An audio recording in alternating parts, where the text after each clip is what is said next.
Colleagues, dear friends, welcome to the panel discussion entitled Delivering on the SDGs by 2030, Leveraging the Beijing Plus 30 Action Agenda for Accelerated Action.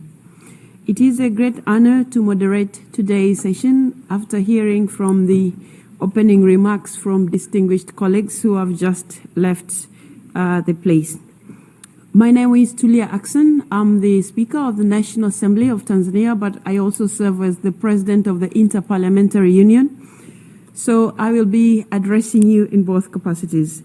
30 years after Beijing, as others have said, we must recognize that progress has been made, but also acknowledge that that progress has been uneven, too often fragile, and in some cases is rolling backward.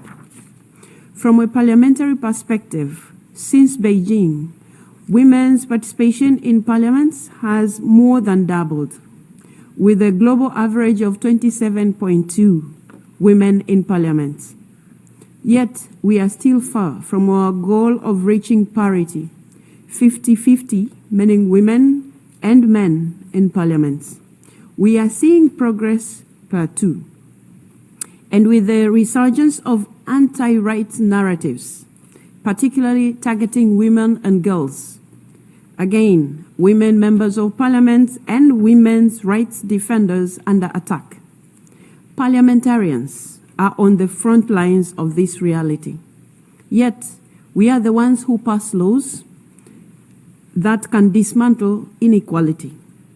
We scrutinize budgets to ensure that they serve all people and oversee the institutions tasked with delivering change. At the Interparliamentary Union, we have declared 2025 the year of action for gender equality.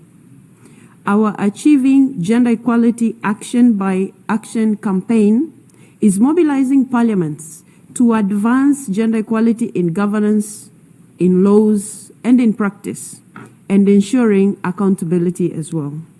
We work closely with the United Nations CEDAW Committee in implementing its General Recommendation 40, which affirms that gender parity in decision-making is not a goal for the distant future, but a legal obligation for today.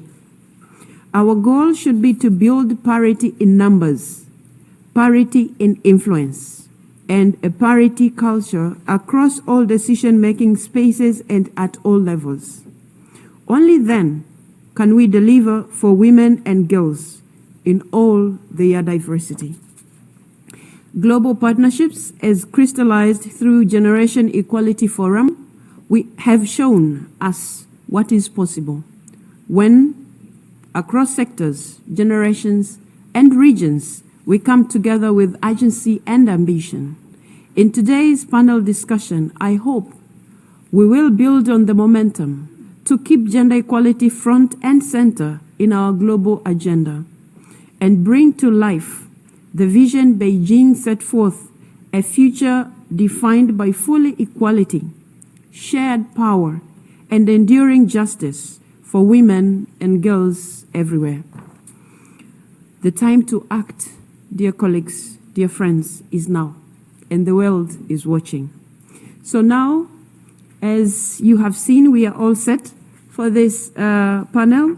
We have a number of distinguished panelists, and after hearing their presentations, I will open the floor for comments, for observations, and also questions, which will be directed to them. But before proceeding further, allow me, colleagues, to inform you about some organizational arrangements for this discussion that we are going to have. First, you have to note there is no established list of speakers, so that gives a chance for all of you to address us, time allowing. Member states, UN observers, and UN agencies wishing to speak after the panelist presentations can press the microphone button.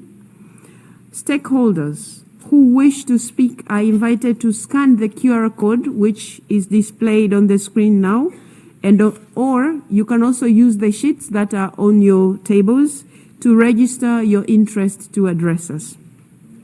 and you can do that now in order to secure your space.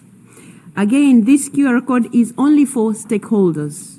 The rest, you will have to press your microphone because we will be able to recognize you. Okay. Now to the panelists. I will begin with Ms. Asel Sasenbayeva, who is the chairperson of the board of the Economic Research Institute in Kazakhstan, to share her thoughts on what actions or priorities the Institute is focusing on to accelerate progress towards the SDGs and the implementation of the Beijing Declaration and Platform for Action. And we will also hear from her how these efforts align with the vision of the Beijing Plus 30 Action Agenda in helping to close the gender equality implementation gap. Ms. Sasenbayeva, you have the floor.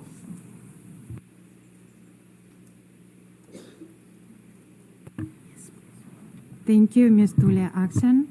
Good morning, dear participants, dear colleagues. Thank you once again for such an interesting question. As a head of economic